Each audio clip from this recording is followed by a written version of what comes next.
What's up, everybody? Welcome back. It's Michael Richards here with Elite Athletic Performance. Going to talk a little bit today about one rep maxes in the weight room and percentages in the weight room.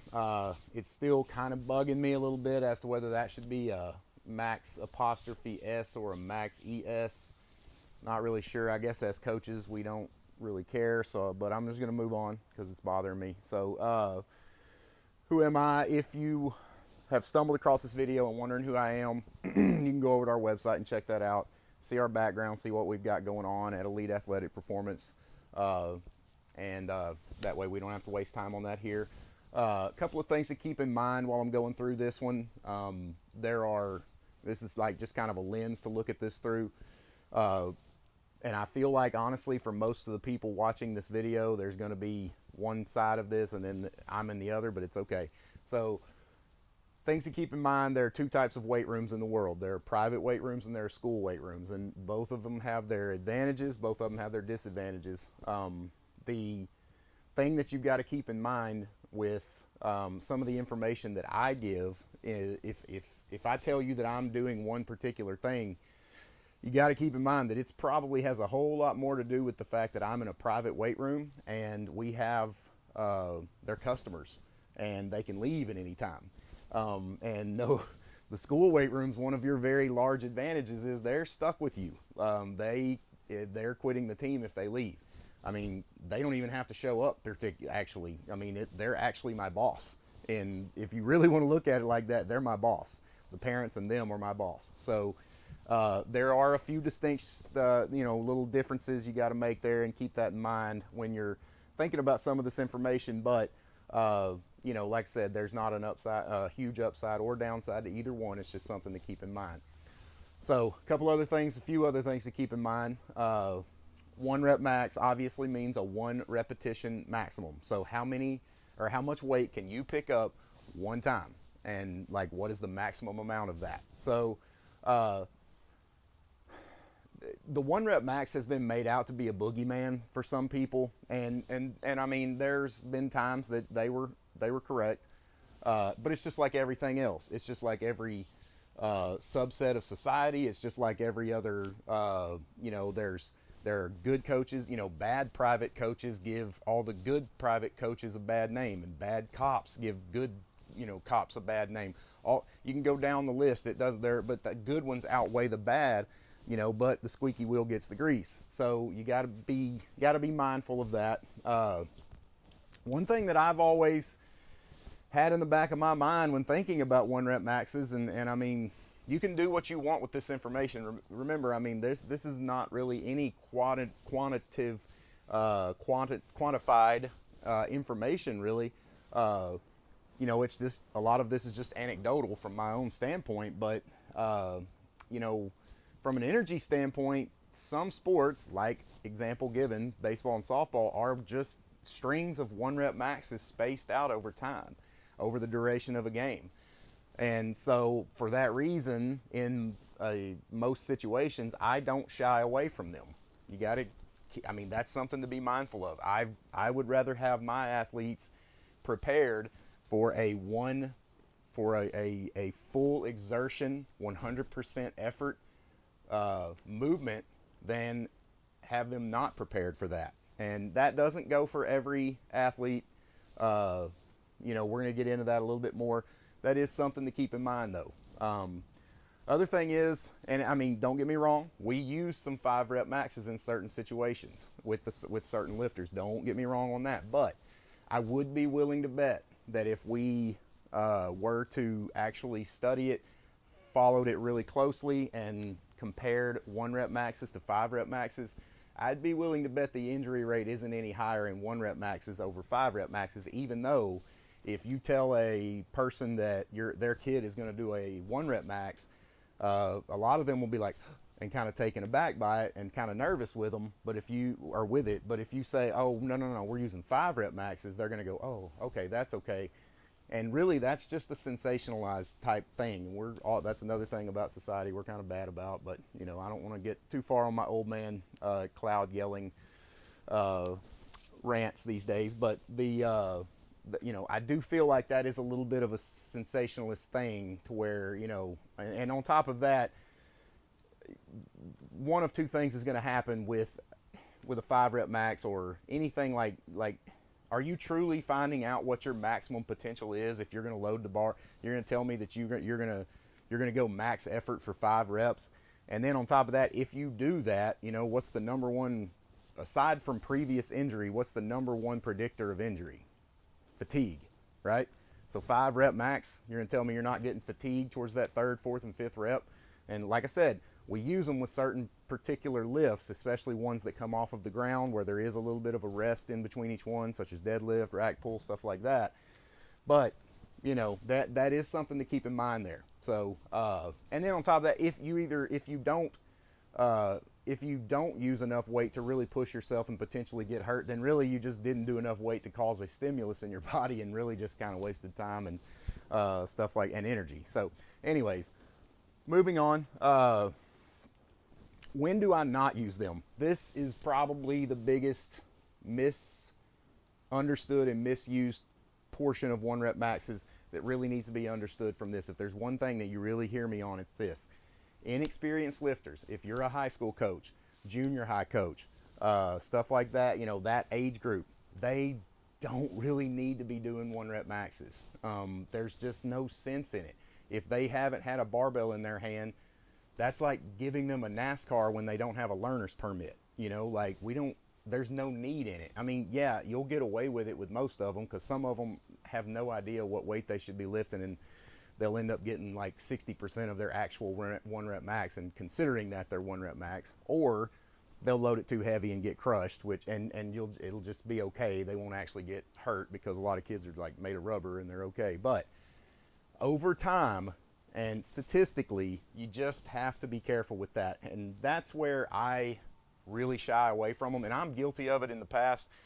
You know, it's actually, we'll get into it later, it's why we don't test 1 rep max numbers that much on like the first day and stuff like that. You just don't know, and so you don't know what that particular athlete is ready for, what they can do, and so, you know, that's when I stay away from it. If you've got a kid that's never been in the weight room, they don't need anything other than a super trackable way of doing the exact same big lifts. They can have some different accessory lifts, tons of pulling, a little bit of pushing, and that way they can add 2.5 to 5 pounds to the bar every week for a year or more. And then you can start talking, really worrying about 1 rep maxes. And I'm talking about doing 5 sets of 5 every single week, adding 2.5 to 5 pounds to the bar for a year. And then they can start worrying about that. All right, so the other times that I don't use them, when the athletes don't feel good, that's why I'm not a big fan of test days. We'll get into that a little bit later. So, and then when it's all they want to do. And if you've coached boys, you already know exactly what I'm talking about. That's, you know, with chest and tries and buys, you know, like they're not really interested in their 1 rep max because they want those to get big. But with squat and deadlift, it's one and go. You know, like, you know how it is. We were all that age. But, so anyways, moving on. When are they good? This is where it might get interesting for a few. When an experienced lifter feels good and when they want to hit a 1 rep max, here, our experienced guys have a green light 100% of the time because nobody knows their body better than them. And if they don't feel good, they won't do it. And that way we have an idea of what they can lift and where they're at. But at the same time, I don't really care. You know, like if they don't hit one, as long as they're following the program I've got set out for them, I'm not really worried about it. And yes, that does include game days. And honestly, I'd probably put the 1 rep max up and say that it's probably best on game days. So I know that sounds crazy. If you lift weights, if you are experienced in the weight room, tell me a time that you feel better than right after you hit a 1 rep max, or maybe a 90%. 95% for a 1 or a double, something like that. Tell me a time you feel better than that. I will take that athlete that goes and hits a 1 rep max in the weight room and walks out to the field. I'll take him over a lot of them, a lot of days. So just something to keep in mind. Again, there's nothing proven about this. This is just my opinion, anecdotal stuff. If you think it's crap, that's okay. I get it. But like that's where I'm at right now.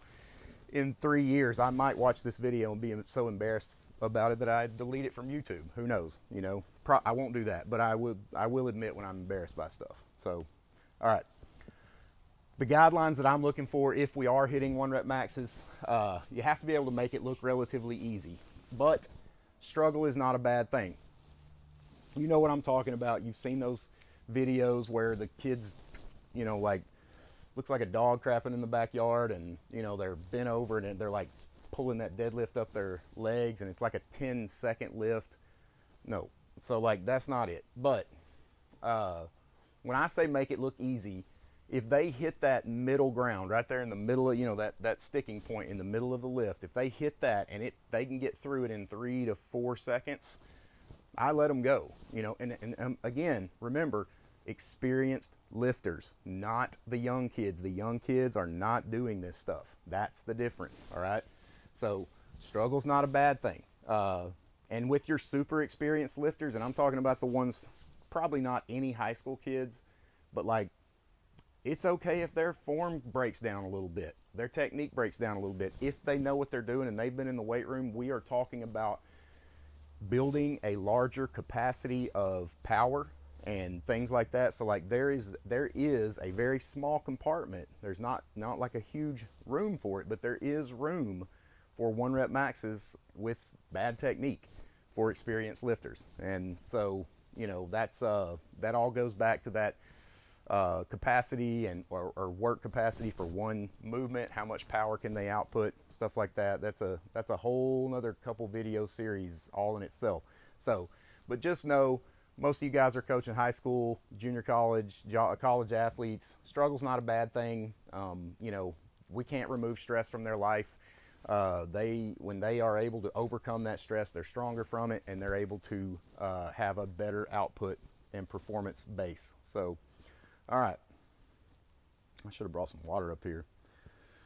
All right. Do I care how much an athlete can lift for a 1 rep max? Sometimes. The answer to that is sometimes. All right.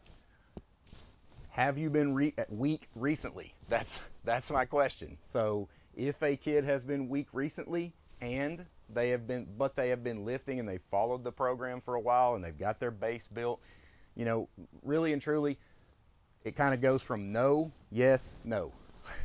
So at first, when a kid comes in and they haven't ever touched a barbell, no, I don't care how much they can lift, and I honestly don't want to know, okay? Then it gets to where I do care, because they have built their base, and then we are kind of pushing that envelope to find out, where they're at certain points, and it's kind of fun then. They're getting stronger, and they've got their base to where it's not going to just destroy them when they go and hit a 1 rep max, and we're getting stronger and they're really progressing. Then once they hit that certain strong enough area, then I don't care anymore, and we have other things to work on. So next question obviously is going to come to what is weak. So what is strong enough? EAP strength goals, all lift percentages are guidelines for 1 rep maxes, all right, or for 1 rep. Like these percentages aren't for 5 and 3 and all that. It's 1 rep. And again, these are nothing more than my anecdotal opinions. Okay, so when we're talking about age group above 16, we're looking for a 200% deadlift. Maybe, and that's a hex bar. If you're talking straight bar, I'd say like 185%-ish, somewhere around in there. Remember, all anecdotal. This is a stab in the dark. This is what I've noticed, what I feel comfortable with. Squats 135. That's a back squat. And I'd throw box squat in there too. It's just there's so much gray area there with each particular athlete. Box squats are way easier for me, but your longer guys that have longer legs, box squats are a lot harder for them because they have a farther to go down, and then they stop their momentum and then they pop back up. So that is left up for interpretation there. So it could be squat or box squat, but 135%, 250%, and then bench press 100% to 115%. When you're under 16, and this is again some more muddy water, if they're under 16 and they are an inexperienced lifter, it doesn't matter. Remember, they're inexperienced, they've never been in the weight room. I don't care. I'm not going to be testing their 1 rep maxes. I'm going to have them on 5x5 for a long time, and they're going to add 2.5 pounds to the bar every week when they come in, or 5 pounds, 2.5 pounds to each side of the bar, something like that. Experienced lifters only, okay?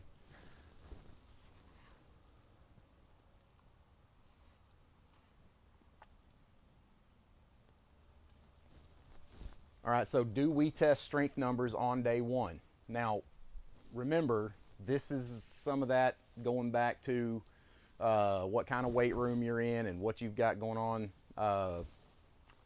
Do we test strength numbers on day one? No, I absolutely don't. And you can eviscerate me for that if you want. If you're a strength coach watching this, take your uppity strength coach opinions to somebody that cares, because I don't. I have no idea what these kids have been doing before they walk in the door. This is a private weight room, obviously. It's not like I can do a background check on them. All I know is from the minute they walk in the door, moving forward. So I have no idea what they're ready for. I can ask them, I can, poll them. But remember, and if you're a private coach, if you're by the, I don't think there'll be many private coaches watching this, but just remember, if you are one, if you hurt a kid, it doesn't matter what they've been doing anywhere else at school. And I mean, sounds like sour grapes, and it might be, but like, you're going to get blamed for it. It's just the way it is. And so you have to be super duper careful. So that's why I don't do that. That's what KPIs are for. We test their speed. We test their we have a power push that we do, broad jump, vertical jump, lateral jumps. That's what we test. I mean, unless they're a power lifter, the weight room numbers don't matter anyways. I mean, they really don't, So the speed is what matters. Nobody comes in here and goes, hey, make his 1 rep max higher.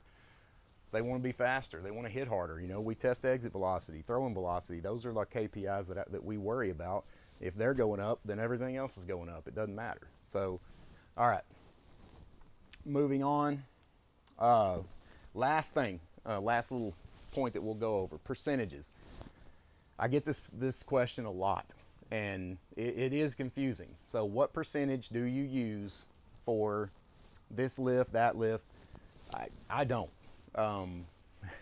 It's just one less thing for me to worry about. I'm not saying that's right, and this is really where I was going when I talked about the private weight room versus the school weight room. If I do percentages here, like I said, I mean, technically I can't even force these kids to show up. Like they're paying me. So like, there's a big difference in if they are stuck with you and and then on top of that, you have a whole lot more control over their schedule. I can't control what they're doing at school. I can't control what they're doing in the weight room at school, at practice at school, and all that. So like, having percentages and a plan based out over a certain amount of time, everything can get thrown in the mud. Like, everything can get thrown off like immediately, just because I forgot that they started practice yesterday. And so we have a plan, and that's one of those things that we may end up doing a product or something that gives our entire program. And that would be something that would be, our program is pretty complex, the way that we do that to still maintain and make gains without having percentage and all that stuff. But the main way that we do it is if the lifter is experienced, then basically I tell them, all right, if it's 5 sets of 5, when they hit that 5th rep, I want their mind to say, there's no way I can do another rep. And that's how we're doing it. And if they do a set where they get to the 5th rep and they're like, yeah, I could probably have gotten 7, then that set doesn't count. Okay? So that's the difference, and that's how we do that. And I mean, there's flaws to this system, just like every other system. There's flaws to it.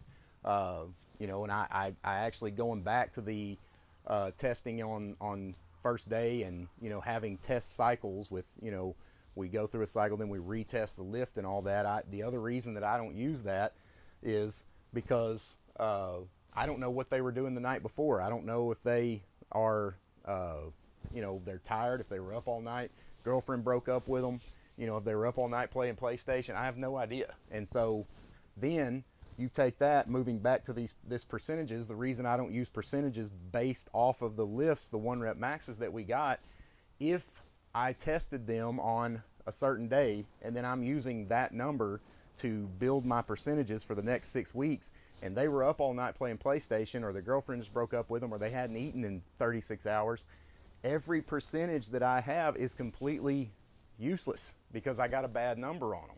So I don't want to use percentages, and that's the way I do it. It works here. You don't have to do it that way. It's okay.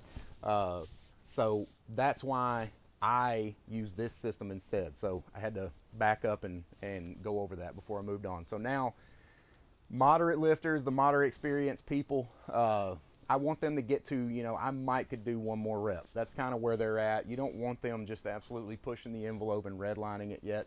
And then the beginner, I just want them to be like, that was hard. Because the beginning lifter will literally, if you don't watch them, say they're doing goblet squats and they're using a 15-pound dumbbell, you go look at their sheet, they've been doing a 15-pound dumbbell for 8 weeks if you don't watch them. So you want them to be like, okay, that was hard. And if it was not hard, then they need to move up. So you have to kind of watch them. That's where we're at on that. All right, last things. All right, please like and subscribe to our channel as always. If there's any comments or questions in this video that this video may have created for you, I'd really appreciate it if you'd ask them.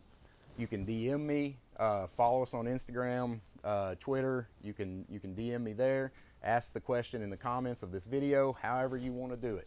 And the last thing I've been doing on all of our videos, I feel called to do this, is just a very, very small devotional. And this was kind of what was on my heart this morning is forgiveness. If you're not forgiving people, it's like drinking poison and hoping they die from it. And so you got to be careful about that. Lack of forgiveness can really ruin your life, and you got to be careful about that. So watch it. Hopefully, and we all struggle with it, but hopefully that will make some sense to you. If there's something you're harboring in there and you have some anger over something, just let it go. Forgive that person, move on, and you'll be a lot happier for it. Your life will be a lot better, and the happiness level will go through the roof after you let that go. So hope this video helped. We'll see you guys in the next one. Thanks.